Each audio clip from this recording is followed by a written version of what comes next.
بالكامل على أعلى مستوى. اتصل ب 19 613. دار الطب، حلمك هيبقى حقيقة.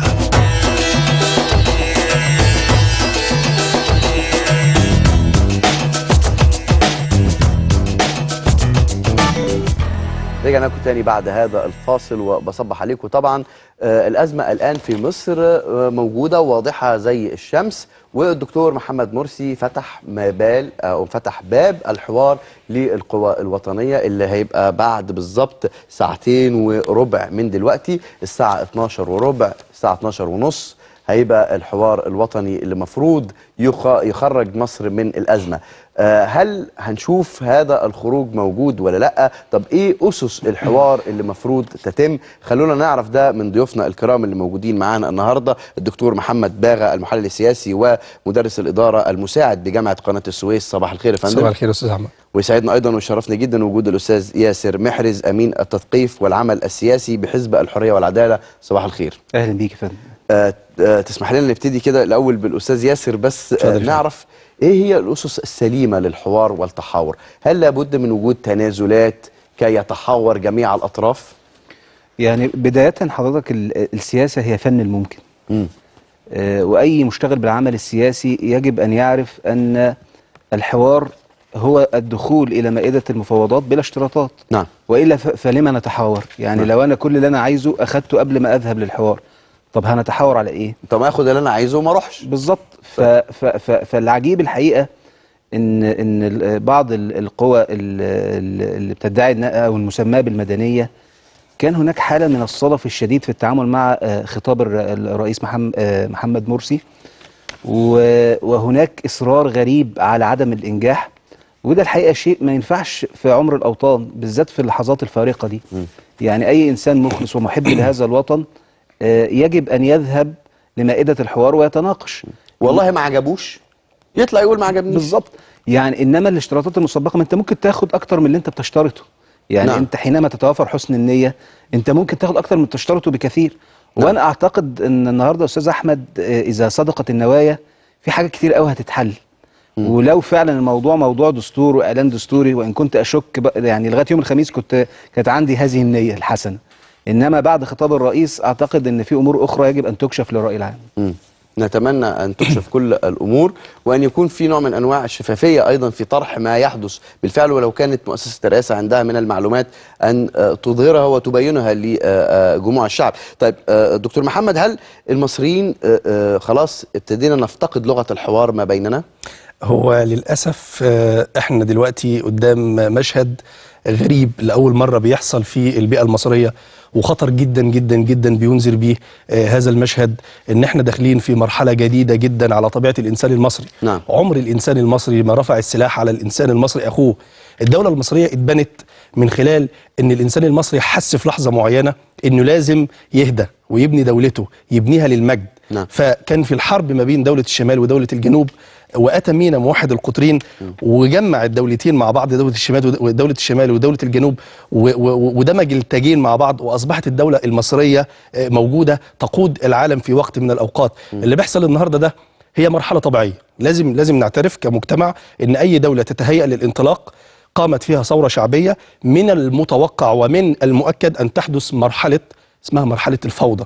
هذه المرحلة نعيشها الآن، ونعيشوها الآن وربنا كرمنا فيها. يعني اللي بيحصل ده عادي جدا، إن شاء الله مش هتوصل لقتال أو حرب أهلية بالمعنى. بس في البعض بيريد الزج بمصر لهذا السيناريو أو الدفع في هذا الاتجاه. هو للأسف إن لازم الشعب المصري يفهم ذلك ويعي ذلك جيدا. هنجيب الموضوع من الأول. هنقول إن الشعب المصري بصفة عامة، كل أطياف الشعب المصري لديها احتياجات. في احتياجات خرجت هذه الجموع في وقت من الأوقات ونادت بالعيش وبالحرية وبالعدالة الاجتماعية وبالكرامة الإنسانية. طيب هل حققت هذه الاحتياجات وجود فعلي؟ لو كانت حققت وجود فعلي ما كناش شفنا الاضطرابات اللي حصلت في مصر في صحيح. الوقت الحالي. صحيح. ولكن اللي حصل نوع من الإحباط ده جالنا من الدولة العميقة، جالنا في يعني بما يسمى بالفلول، جالنا بما يسمى القافزون على أحلام السلطة، الناس اللي عايزة سلطة وعايزة توصل لها بأي شكل من الأشكال، فبالتالي بتعمل نوع من التخريب المتعمد في هذا الشعب وفي هذا البلد. احنا قدامنا النهارده طريقين، في طريق الحل ان احنا نكون ايجابيين ونقعد على مائده الحوار، والحوار الهادف، الحوار البناء المبني على اسس لهذا الحوار، واما ان نكون في نقطه اللا حل. ونقطه اللا حل يا سياده الرئيس الدكتور محمد مرسي، هذه النقطه لابد ان تنتهي تماما. مرحله اللا حل بتوصلنا الى مرحله من مراحل الانتقام المجتمعي، بتوصلنا لمرحلة من مراحل العنف المجتمعي، بتوصلنا إلى مرحلة اسمها مرحلة الاسترضاء المجتمعي. بس ليه حضرتك وجهت الآن كلامك للدكتور محمد مرسي فقط ولا توجهه للجبهة الأخرى أيضا؟ لأن الدكتور محمد مرسي بنقول عليه هو كبير العيلة دلوقتي، هو الشخص رئيس الجمهورية الذي يتولى إدارة هذا الحوار. لأن هو المسؤول، الشخص المسؤول وهو من دعا عن تجميع مختلف القوى السياسية للجلوس على مائدة الحوار للخروج من هذه الأزمة وهذا المأزق. وإذا ما راحوش؟ إذا ما راحوش يبقى ذنبهم على جنبهم. بس أنا عايز أقول يروحوا بناء على إيه؟ بناء على حوار هادف. طيب هذا الحوار الهادف بقى يا أستاذ أحمد والسادة المشاهدين، لابد إن إحنا نكون منصفين، لا نكن معارضين على طول الخط ولا نكن مؤيدين على طول الخط. صحيح. الإنصاف ثم الإنصاف ثم الإنصاف. نعم. أنا أروح الحوار ده وأنا خاطف ابنك وأقول لك تعالى اقعد معايا، وابنك أنا خاطفه وأقول لك تعالى اقعد معايا وتفاوض معايا. ابنك متمثل في ماذا؟ أنا دلوقتي الشعب المصري ما بين كماشة اسمها الإعلان الدستوري الذي جاء فجأة دون علم ودون وعي. بين يوم وليلة صباحنا لقينا في إعلان دستوري في مواد أنا موافق عليها وفي مواد أنا مش موافق عليها. تمام. النقطة الثانية، في مسودة للدستور اتسلقت بين يوم وليلة في 18 ساعة. اتسلقت، وأنا بقول اتسلقت. المسودة بتاعت الدستور فيها أشياء خطيرة جدا جدا جدا تؤدي إلى تفرقة هذا الشعب. وهذا ما حدث في رد فعل في الشارع تجاه هذه النقطتين. أيوة. وتم الآن فتح الباب الحوار تجاه هذه النقاط. أنا بس بعد إذن حضرتك عايز أعلق على الدكتور محمد. قصة الدستور المسلوق ودستور نص الليل، الحقيقة ده خداع ورسم صورة ذهنية مضللة للشعب المصري. ليه يا فندم؟ لأن الدستور ده قعدت اللجنة التأسيسية لوضع الدستور 6 شهور كاملة من العمل المضني. الناس لفت ال27 محافظة بتاعت مصر كلها. نعم. الناس سافرت بره، قعدت مع المغتربين المصريين، كل فئات المجتمع الثقافية والاجتماعية ذهبوا إليه. الدكتور محمد زويل، الدكتور مجدي يعقوب، الأدباء زي أحمد عبد المعطي حجاز. المنسحبين كانوا كتير أيضا من هذه لا بعد دي قصة هوضحها لحضرتك دلوقتي، لأن ده من ضمن الافتئات ورسم الصورة الذهنية الإعلامية لتضليل الشعب. طب يا ريت. أنا عايز أقول لحضرتك وهحيل لحضرتك لشخص شهد شهادة حق، وهو الأستاذ وائل قنديل في مقاله الحزن المزيف على الدستور والشهيد في جريدة الشروق. قال صراحة ولم يستطيع أحد أن يكذبه: أنا جلست مع قيادات التيارات الليبرالية واليسارية وغيرها من القيادات وقلت لهم لما هذا الفزع من الدستور المصري ولما هذه الحالة الإعلامية الفزعة، فقالوا لي صراحة أن هذا الدستور هو من أعظم الدساتير وأنه أعظم وأقيم دستور وضع لمصر. أما ليه الاختلاف ده؟ عايز أقول لحضرتك أن كل المنسحبين دول مضوا على كل المواد والإمضاءات بتاعتهم موجودة في الهيئة التأسيسية. السيد عمرو موسى، بعد إذن حضرتك أنا بس عشان أوضح الصورة هكمل بس بعد إذن حضرتك النقطة دي. السيد عمرو موسى نقول هذه النقطة، نجعل من يقرر إذا كان هذا الدستور أعظم دستور كتب لمصر. ليس ذلك، ليس ذلك. لا أنا بقول لحضرتك، أنت حضرتك بتقول الناس انسحبت وأنا بقول لحضرتك المنسحبين قالوا كده. فلما الانسحاب؟ هقول على سبيل المثال السيد عمرو موسى. السيد عمرو موسى كان له موقف غريب جدا الحقيقة، أنا لا أجد له تبرير ولا تفسير. حينما وضع توصيف لمصر وأنها جزء من القارة الأفريقية أصر إصرارا عنيفا على أن يكون الامتداد الأسيوي جزء من هذا التعريف، وكان له ما أراد. سافر إلى مكان ما ثم عاد فجاء بعكس ما أراده واللي هو قاتل عليه حتى يوضع في الدستور، وطالب مطالبة شديدة أن يتم سحب الجزء أن لها امتداد أسيوي. حقيقة شيء عجيب. وبعدين سبب الانسحاب فعلا انا لا اكاد اصدق ان حد بقامه وطنيه زي الاستاذ عمرو موسى. استاذ حضرتك بس معانا تليفون من الدكتور عصام دربالة رئيس مجلس شورى الجماعه الاسلاميه. صباح الخير يا فندم. السلام عليكم ورحمه الله. اهلا بيك وبالضيف العزيز وبالمشاهدين الكرام. اهلا بحضرتك. هل هتشاركوا اليوم في الحوار الوطني ولا لا؟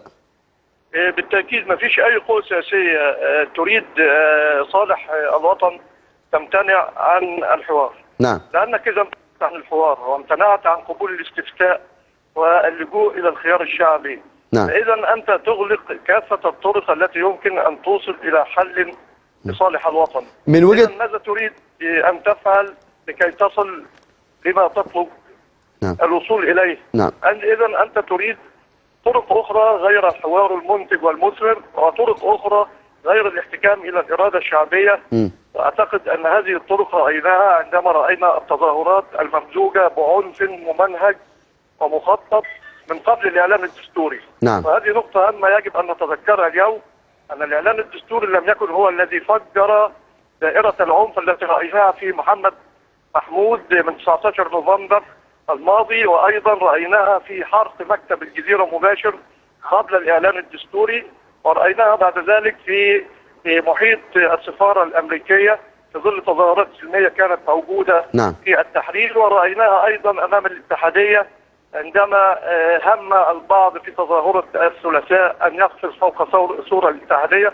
رأيناها أيضا في ظل الهجوم على المتظاهرين المؤيدين للإعلان الدستوري أمام الاتحادية. إذا عندما ترفض الحوار كقوة سياسية، ترفض اللجوء إلى الإرادة الشعبية، إذا أنت تريد أن تفرض إرادتك على الشعب المصري. وأعتقد أن هذا ليس بالطريقة السليم. القوى السياسية اليوم خاصة المعارضة في اختبار حاسم أمام الشعب، لأنها سوف تكون في ظل رفضها الدخول في حوار تعلن أنها تريد أن تسلك مسلكا آخر غير الوسائل. ما المطروح على طاولة المفاوضات أو الحوار اليوم؟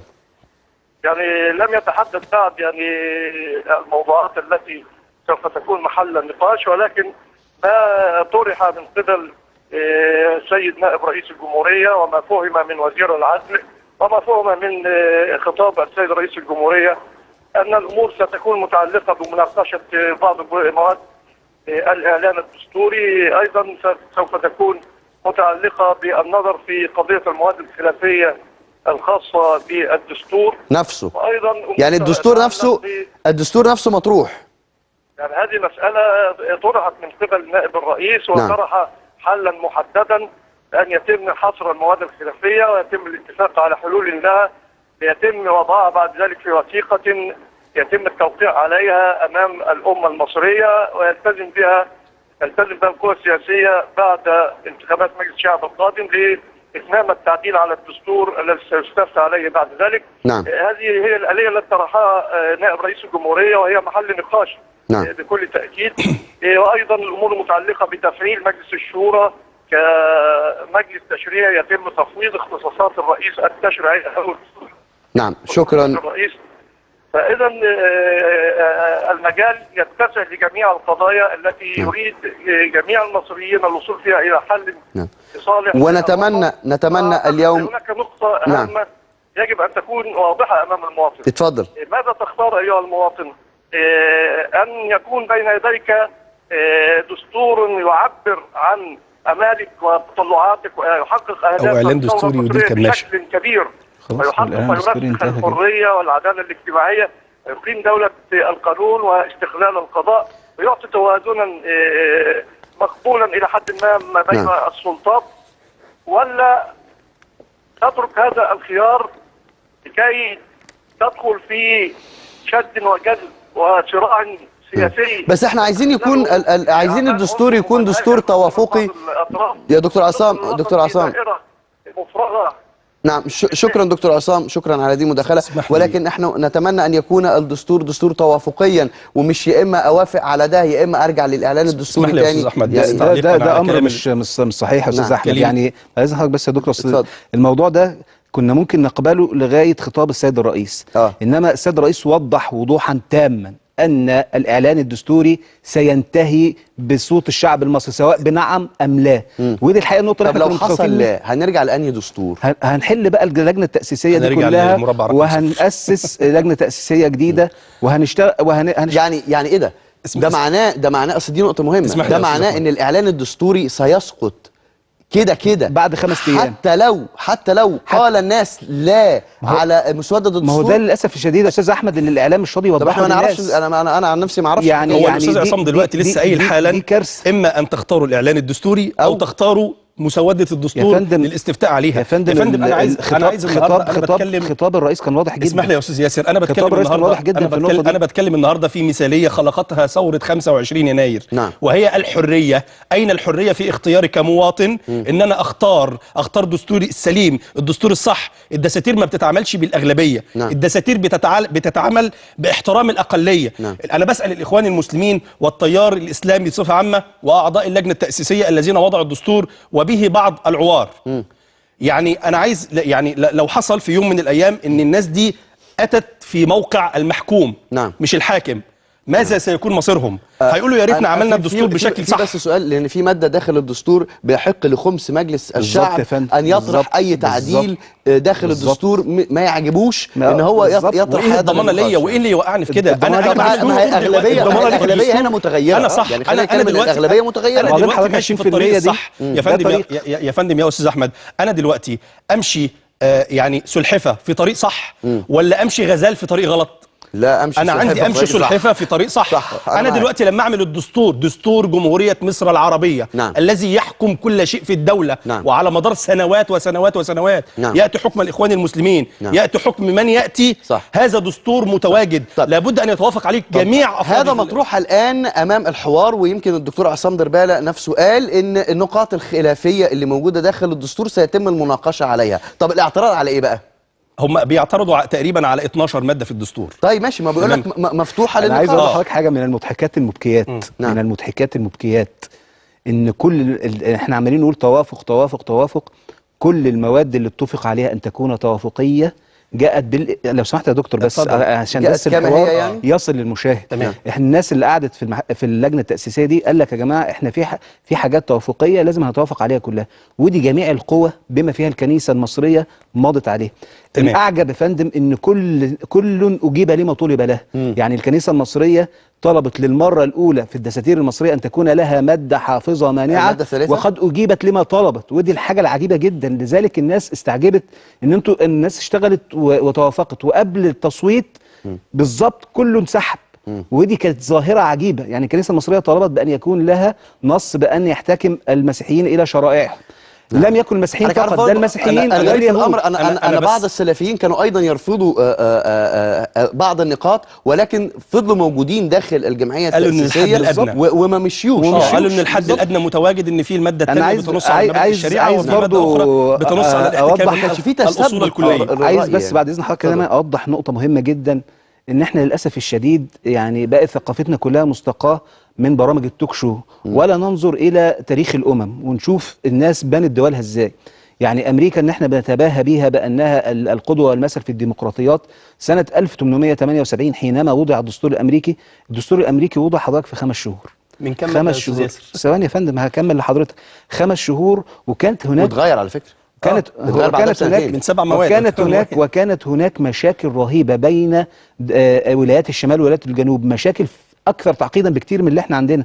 بس حينما تنضج النخبه وتعلو مصلحه الوطن، الناس بتتجاوز عشان تمشي لقدام. وبعدين ده انا مدي ماده يعني لو حد عايز يمشي بالبلد لقدام وهو صادق النيه فعلا، ليس له مآرب اخرى في التطلع على السلطه او ازاحه رئيس منتخب لم يستطيع ان يزيحه بصوت الشعب، كان دخل واشتغل وعمل الحاجات دي من الاول. انما انت قعدت تقول ما فيش مشكله. على فكره عايز اقول لحضرتك هناك تنازلات مقدمه كثيرا جدا مما يصور الاعلام انهم الاسلاميين والمتشددين. يعني الجماعه الاسلاميه وحزب التنميه والعداله تنازل عن مقاعده لكي يعني الليبراليين يطمئنوا، الامور تمشي. والسلفيين الحقيقه كان لهم موقف عظيم جدا في الدستور وتنازلوا عن حاجات كتير جدا. يا فندم انا كنت حاسس من اللي انا بسمعه خلال عمل اللجنه دي ومن الضغط الاعلامي ان هذا الدستور سيصدر على جلود الماعز من كتر الخزعبلات اللي قالوها لنا من زواج مش عارف ايه ومفخده ونكاح الوداع. كلام ما انزل الله به من سلطان. خلونا عندنا حاله نفسيه وتربص بالدستور الجميل اللي اتوضع. يا جماعه يعني نريد الحق والعدل. هذا وطن ما ينفعش تبقى الصراعات السياسيه منبر لتسجيل المواقف لتشويه منتج عظيم. ليه هذه الحاله النفسيه للمصريين اللي متواجده وحاله التربص؟ يعني نتكلم بصراحه، قوتين متربصتين لبعض. يعني نتكلم بامانه، دول متربصين لدول ودول متربصين لدول. تمام. هو لازم نتفق على حاجه، نعم، ان في عدم شفافيه موجوده في مصر. لان لو كان في شفافيه ومصداقيه موجوده في مصر ما كناش وصلنا لحاله المسؤول عن عدم الشفافيه؟ المؤسسات اللي بتحكم الدوله. من ضمنها من ضمنها السياسات برضه دكتور الاعلام، يعني الشفافيه جزء منها ان الاعلام يبقى محايد، تظهر الطرف والطرف الاخر. انا لا اتحكم في الاخرين، ولكن ممكن ان انا اتحكم في نفسي. اتحكم في نفسي ازاي؟ كان المفروض اللجنه التاسيسيه دي عملت لجنه من العلاقات العامه، او توضح للناس يا استاذ احمد الثقه تاتي من معيارين اساسيين. واحد، ان انا يكون عندي فهم متكامل للموضوع، يعني انا علشان اثق في حضرتك توضح لي النقطه بابعادها. هنا بقى بتاتي ثقافه الاختلاف، انك تعرض لي الموضوع ده بشكل علمي، بشكل فيه نوع من الاخلاقيات، انك بتحترم وجهه نظري ايضا. وبشكل موضوعي. يبقى الفهم المتكامل للموضوع. النقطه الثانيه التوقع. اتوقعك النهارده، يعني بالنسبه للارتباك اللي الاستاذ ياسر يعني اللي حضرتك قلت عليه، ان ازاي انا مش فاهم الناس بتقول جلود الماعز ومش عارف وايه وايه وايه. حضرتك مسوده الدستور دي اتعدلت كم مره واتنشرت كم مره، واقول لحضرتك ايه، انت قريت اي مسوده؟ هو في حاجه في الدنيا قريت اي مسوده؟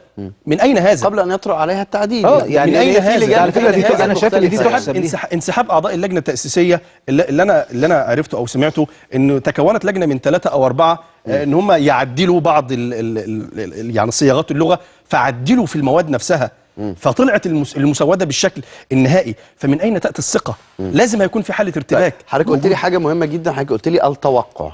طب حضرتك متوقع النهارده الحوار الوطني اللي موجود هيسفر عنه ايه؟ انا يعني اتوقع لو كان السيد الرئيس جاد في هذا الحوار، شايف الدم اللي بيسال في الشارع المصري، انا مش عايز اقول دم الاخواني ولا دم الليبرالي ولا دم العلماني، مصريين في الاخر، دم المصري. دم المصري. ودم المصري. احنا في شهر من اشهر الله الحرم، شهر المحرم من اشهر الله الحرم. ازاي المصري يرفع سلاح على اخوه المصري؟ عمرها ما حصلت في تاريخ البشريه. السيد الرئيس سيذكرك التاريخ ان في عهدك رفع المصري على اخيه المصري السلاح في حاله اقتتال من اجل صراع سياسي. مش عايزين ده يحصل. سياده الرئيس، الشعب المصري يناجيك ان انت تقف موقف الرجل المحايد. وده من شروط الحوار الهادف، الحوار اللي هنبني هو عليه. دلوقتي باب مكتبه مفتوح. اللي مش هيخش باب مكتبه عشان يتحاور ده، يعني نقول ايه بس؟ يعني هنقول ايه؟ يعني لابد ان يكون في سياسه من سياسات الصبر. هو الحوار الناجح بيحتاج صبر، طبيعي بيحتاج صبر، وبيحتاج نوع من البحث عن نقاط التوافق. في ناس مش عايزه حوار اصلا، يعني خلينا نتكلم دول هدامين للوطن. يبقى دول بقى اللي انا بقول لحضرتك عليه الشفافيه. هنا يتم الاعلام لجميع الناس ان هؤلاء الناس رافضين بسبب 1 2 3 4. الشعب المصري من اذكى الشعوب في الارض، وفاهم كويس جدا مين الصح وفاهم مين الغلط. طب لما اقول لك لا حوار قبل تنازلات، يعني انا عايز، ما انا بقول لحضرتك الحوار الهادف هنا يدخل في منطقه التفاوض. الحوار الهادف ما يبقاش فيه اشتراطات، يعني ما ينفعش تخش باشتراطات مسبقه. لا الاشتراطات، ما هو الاشتراطات جايه من المؤسسه الرئاسيه في الاول، اما اعلان دستوري. طب احنا او كده اما مسوده. هنوصل دايما للبيضه ولا الفرخه؟ بالظبط. فخلينا بقى نتكلم ازاي بقى ننسى البيضه وننسى الفرخه ونفكر في الوطن. نفكر في الوطن، ان احنا نبدا من نقطه توافق. تمام. اللي هي بقى ان شايفين ان الدم بيسال في الشارع المصري، لابد من وقف هذا الدم. وانا قلتها قبل كده ان مشكله النظام الذي يحكم الان ان لديه يعني ايه مشكله في اداره الاولويات. الاولى لنا ان نمرر ولا الاولى لنا ان نوقف حنفيه الدم اللي شغاله دي؟ اعتقد ان احنا نوقف حنفيه الدم اللي شغاله دي، لانه طول ما في دم شغال، طول ما في المحله امبارح بتعلن استقلالها عن الجمهوريه، واحد المناطق في اسكندريه بيعلن، والنهارده هنشوف اهل سينا. ده خطر كبير جدا. ما ده اللي بحذر منه السيد الرئيس، ده اللي بحذر منه المؤسسات التي تحكم مصر الان. واتمنى معلش يعني مع دكتور محمد، حضرتك يعني راجل دكتور، أن لا نقول مثل هذه العبارات على الإعلام كي لا ده اللي حصل. هو ده اللي حصل. أنا بحذر، يعني أنا بدي إشارات تحذيرية. أنا بدي إشارات تحذيرية. لابد من احتواء الأزمة بأي كان. يا جماعة إحنا عايزين ندخل في منطقة تفاوض وليس في منطقة صراع. لو منطقة صراع يبقى ده اللي بيحصل بقى من عند الاتحادية ومن عند التحرير ومن عند النهضة، وكل الناس تضرب في بعضها. دكتور ياسر، يعني معلش خلينا أسأل حضرتك سؤال. هل حضرتك تتفق أو تختلف معي إن كل اللي موجودين في الشارع المصري الآن بيحبوا مصر ونازلين لمصلحة مصر ولأجل مصر؟ كل اللي نازلين، خلينا نتكلم بمنتهى الصراحة، المؤيد والمعارض. يعني أنا أتفق مع حضرتك جزئيا. يعني أنا شايف أن المؤيدين والمعارضين حاليا هم حصان طروادة الذي يختبئ به كل من له طارات مع الثورة. مختبئ بين هؤلاء وبين هؤلاء.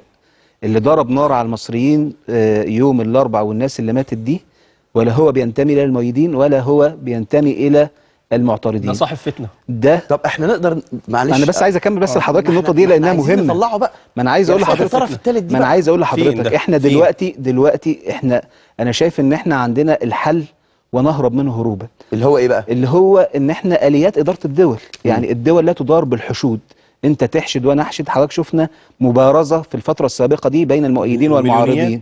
المعارضين حشدوا، المؤيدين نزلوا اضعافهم. هذا لا تدار، لا هكذا تدار الدول.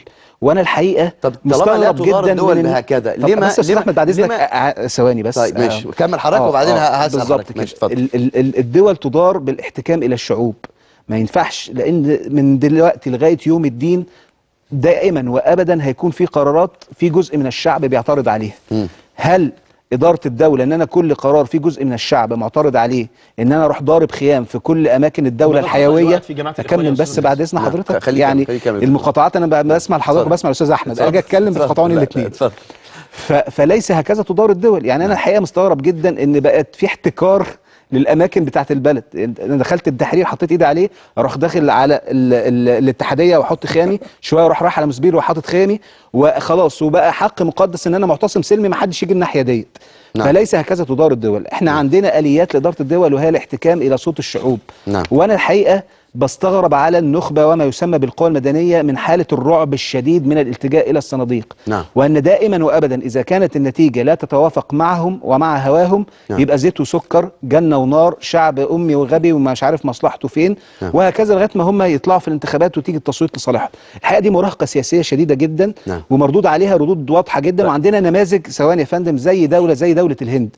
دولة الهند أكثر تعقيدا بكثير وأكثر فقرا وأطياف كتيرة. بس أنا مش عايز أخش في جزئية تانية عشان بس ما تطلعنيش من الجزئية اللي أنا عايز أسأل حضرتك فيها. حضرتك ضد التظاهر بالحشد وضد إن وجود ناس تبقى موجودة في الشارع وخيم وذلك.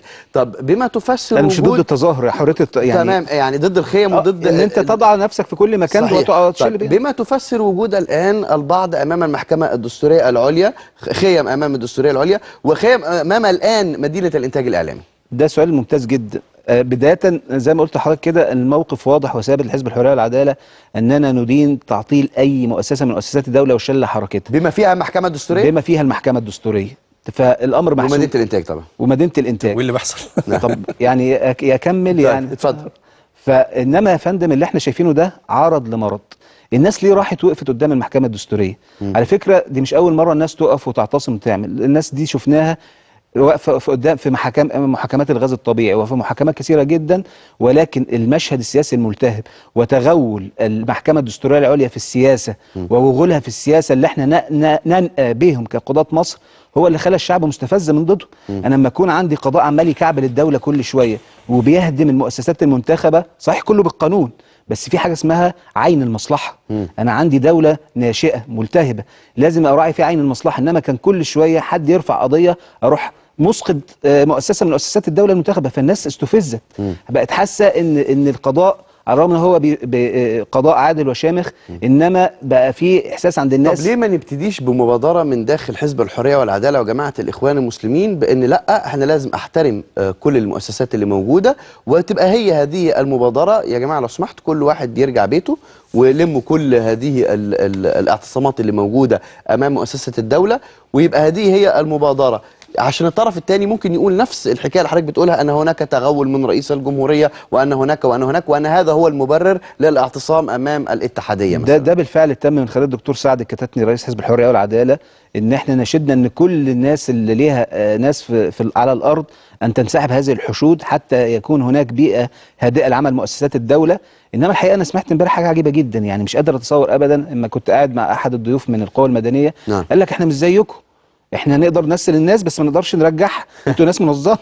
كلام الحقيقه يعني عجيب، يعني انت تهيج الناس ما نقدرش نرجعها. فاحنا هنعمل لكم ايه؟ بص انا من وجهه نظري اللي يرجع الناس القرارات السليمه.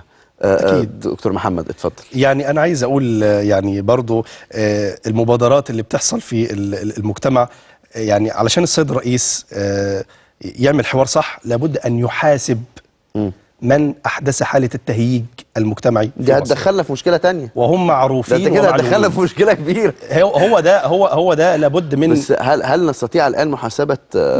نعم يعني النهارده الاعلام كل حاجه متصوره، كل حاجه صوت وفيديو النهارده. يعني يعني انا شارك الدكتور محمد حيف في النقطه دي. يعني انا لما اطلع على الشعب وانا راجل مسؤول ومسموع ليا واقول نحن الان سننتقل من الشرعيه الرئاسيه للشرعيه الثوريه الدستوريه، من الدستوريه ومن الدستوريه للثوريه او ما كذا. ده غلط. ده غلط. ده يعني. وعلى فكره وانا اقول من يعني هناك اشخاص مدانون من حزب الحريه والعداله ومن التيار الاسلامي ومن جبهه الانقاذ الوطني ومن القوى الليبراليه. الجميع امام القانون سواء، طالما اننا قابلنا الشرعيه الدستوريه، وهو ان السيد الرئيس محمد مرسي رئيس جمهوريه مصر العربيه ومن يطالب برحيله فهو معلش جاهل. انا عايز بس حضرتك اعرف مين المديرين من حزب الحريه والعداله. يعني لا معروفين. انا لن اقول اسماء، يعني انا لن اقول اسماء، ولكن كل حاجه مسجله. انا لن اقول اسماء وهم معروفين والشعب المصري.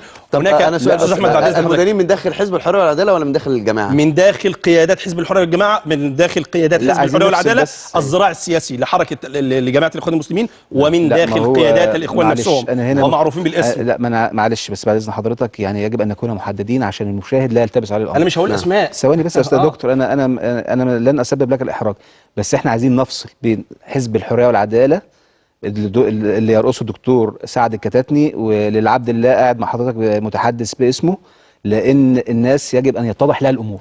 تمام. حزب الحريه والعداله الحقيقه من اول الازمه لغايه الازمه، حضرتك تتبع كده تصريحاته الرسميه على مواقعه الرسميه، حقيقه موقفه في غايه الوطنيه والالتزام. طيب بعد اذن كون ان حد يطلع من احد الناس. اسمح لي طالما ان حزب الحريه والعداله هو كيان حزبي منفصل تماما، لماذا يتحدث اعضاء من حزب الحريه والعداله باسم رئاسه الجمهوريه؟ وهذا ما اساء لمؤسسه الرئاسه في الفتره الاخيره. محمد مرسي كان رئيس الحزب برضه. ماشي هو ده امر، ده ما هو احنا بنقول اساس الحوار الناجح. يعني احنا ما انتخبناش الدكتور محمد مرسي من جماعه في مثل بلدي بيقول اللي مش بيشوف من الغربال يبقى اعمى. النهارده احنا بنتكلم بنقول يعني ايه حزب الحريه والعداله منفصل، وده حاجه عن الاخوان وده مش عارف ايه. لا هذا هذا كلام اعتقد ان هو لا محل له من الاعراب في الحوار الهادف، الحوار البناء. بنقول لسه الحياديه. لما اقول ان جماعه الاخوان المسلمين اعضاء منها بيطلعوا يتكلموا نيابة عن السيد الرئيس، ده معناه ايه؟ هذا يسيء للسيد الرئيس. والله العظيم انا قلت في مقال، في احد المقالات اللي كتبتها من خلال تحليل خطاب للسيد الرئيس في ميدان التحرير، الخطاب الثاني في بداية توليه، ان هذا الرجل من الممكن انه يكون في كاريزمة جمال عبد الناصر او في كاريزمة. بس مؤسسة الرئاسة خرجت بعد كده وقالت انه لا متحدث رسمي باسم الرئاسة الا المتحدث الرسمي باسم الرئاسة، ودي حاجات فردية ما تقدرش تحكمها يعني للاسف الشديد. يعني انا ممكن النهارده اطلع اقول الرئيس الدكتور محمد مرسي بيقول كذا وانا غير منتمي طبعا لا الحزب الحريه والعداله ولا الجماعه. هي حضرتك قلت النقطه فعلا انا عايز اقولها ان بعد دكتور فعلا خالص في الحوار ده. لا انا اسف، بس هي فعلا زي انا متفق مع حضرتك تماما ان رئيس الجمهوريه دي جهه لكل المصريين، بس للاسف الشديد زي ما الاستاذ احمد قال لحضرتك في بعض الاحاد من جماعه الاخوان المسلمين، وانا اشاركك في الراي، بيفتئت على هذا الامر، وده ما تقدرش تمنعه ولا من الاخوان المسلمين ولا من غيرهم. انما احنا زي ما قلت لحضرتك كده، حينما ترى حزب الحريه والعداله وترى الكيانات اللي لها يعني عمل حزبي، بتجد المواقف منضبطه. وانا بنادي مع حضرتك وبشاركك في هذا الامر ان مؤسسه الرئاسه لها ادواتها والياتها الاعلاميه، ولها متحدث رسمي ولها من يعبرون عليه. ولا احد سواء من الاخوان المسلمين او من حزب الحريه والعداله ان يفتئت على هذا الحق ان يتحدث باسمه. طب في النهايه هل حضرتك متفائل بالحوار الوطني اليوم وانه سيخرج بنتائج؟ انا حضرتك متفائل جدا لان الحل موجود.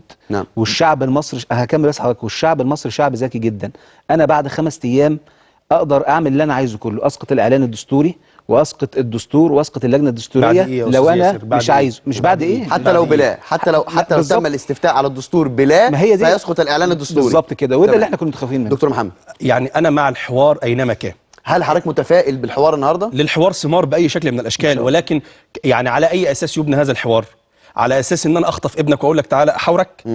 ده مش حوار. ابنك رجع لك؟ ده مش لا ده مش حوار. ابن رجع لي فين؟ لسه الاعلان الدستوري قائم ولسه في الاستفتاء شغال. هل وجهة نظر حضرتك اختلفت بعض الشيء عندما سمعت الان، انا اول مره اعرف المعلومه دي ما اضحكش عليك، ان حتى لو صوتنا بلا على الاعلان الدستور سيسقط ايضا الاعلان الدستوري؟ متاكده من اللي انا اعرفه والسيد يعني كل الناس قالت الكلام ده من فقهاء الدستور. انا اسمع فقهاء الدستور المتخصصين اما الاعلان الدستوري واما ده اللي كان بيراجعوا الاعلام مسوده الدستور. يعني احد الناس، يعني الدكتور ابراهيم درويش يكذب؟ طب يعني رد حضرتك رد حضرتك يعني بسيط جدا. الكلام ده فعلا عند حضرتك حق فيه لغايه يوم الخميس بالليل. انتهى بخطاب السيد الرئيس لانه كان واضح هو جدا. ده التوقع بقى. مش التوقع مش ده التوقع. لا يا فندم، انا بقول حقائق، ولو في تسجيل. انتهى بسبب الخطاب ليه؟ لان ذكر صراحه من السيد رئيس الجمهوريه صراحه على الهواء ان الاعلان الدستوري الاخير سيسقط بنعم ولا. ودي الحقيقه كانت مشكله. انا كنت بنعم او لا. يبقى لازمته ايه؟ يبقى لازمته ايه؟ وده الحقيقه انا كان تخوف عندي انا شخصيا. هل ممكن النهارده يتنازل الدكتور محمد مرسي عن هذا الاعلان بدل بعد 5 ايام؟ والله انا اتوقع ان الدنيا ما بقتش فرق. ان هو لو تنازل النهارده يعني انا شايف ان هو الرجل رجل مسؤول. نعم. ولو شايف ان وهيهدئ من روع الشارع وهيهدئ من احمد. القياده السياسيه بين شقي الروح الان. نعم. وتريد ان تعود في قراراتها مره اخرى، ولكن هي خائفه على هيبه مؤسسه الرئاسه. نعم. لان الدكتور محمد مرسي الان ما بين نارين، نار الاخوان المسلمين وانصاره انه يرجع في قراره، ونار الشارع السياسي المعارض لهذه الاعلانات الدستوريه. نعم. ولكن يعني احنا عايزين برضو نحط ايدينا على المشكله، ان حصل انقسام ولا بد من معالجه هذا الشرخ قبل ان يصبح فلق. انا بس عايز اعقب تعقيب بسيط، ان اختزال مؤيدي الشرعيه والدكتور محمد مرسي في جماعه الاخوان المسلمين هذا اختزال شديد جدا. نعم. لا، في كثيرين جدا لا ينتموا للتيار الاسلامي اساسا وهم مؤيدين للشرعيه وحاسين ان شرعيه الدوله ومهابه الدوله نعم. يتم اسقاطها بشكل منظم. نعم. واسقاط الرمزيه لهيبه الدوله. نعم. فانا بس مش عايزين استاذ ياسر، اكلم حضرتك بمنتهى الصراحه. يعني كنا نفتقد بعض الوجوه مثل حضرتك وبعض يعني الافكار الخارجه او النابعه من داخل حزب الحريه والعداله التي تخرج على الاعلام وتتحدث بهذه النبره الهادئه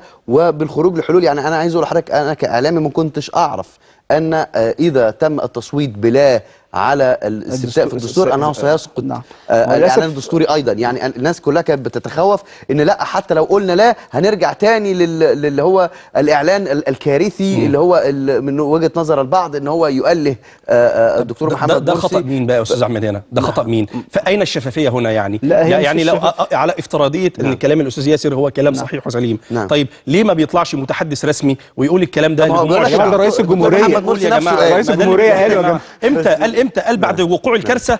قال بعد وقوع الكارثه. انا بقول ان الثقه بتبنى من حاجتين، هقولها تاني. نتمنى ان هو زي ما بيبقى موجود في بعض ناس ماتت ماتشات الكوره استوديو تحليلي لما يحدث في ماتشات الكوره، اتمنى ان الاعلام يكون ايضا في هناك استوديوهات تحليليه اكثر شفافيه للساده المشاهدين. خلوني اشكر في نهايه هذا الحوار الدكتور محمد باغا، المحلل السياسي ومدرس الاداره المساعد بجامعه قناه السويس. شكرا جدا على وجود حضرتك. شكرا. بشكر ايضا جدا الاستاذ ياسر محرز، امين التثقيف والعمل السياسي بحزب الحريه والعداله. شكرا على وجود حضرتك. شكرا فندم. شكرا. وكده نكون وصلنا لنهايه هذه الفقره، ونتمنى ان شاء الله ان بعد ساعه ونصف من الان ان تهدأ الامور في مصر، وأن يعود كل كده إلى طاولة الحوار، ويعني نغلب صوت العقل في الأمر، لأن في الأول وفي الآخر كل الأطراف خاسرة. مصر عندما تسقط مش هتسقط بجماعة الإخوان أو بحزب الحرية والعدالة فقط، وإنما ستسقط ككل. والله إذا جاء رئيس آخر ما هيقعد 6 ساعات، مش هيقعد. خلينا نروح كده لفاصل، وبعدين ناخد الفقرة الطبية بعد هذا الفاصل.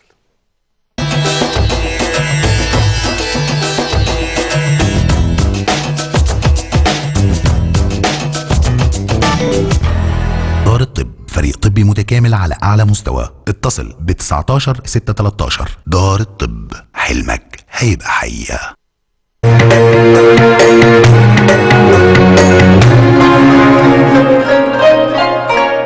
دايما الجواز بعد فترة بيبقى فيه جزء من الملل، وده بيجي دايما من الروتين في الحياة. الحاجة الوحيدة اللي بتكسر الملل هي الأطفال.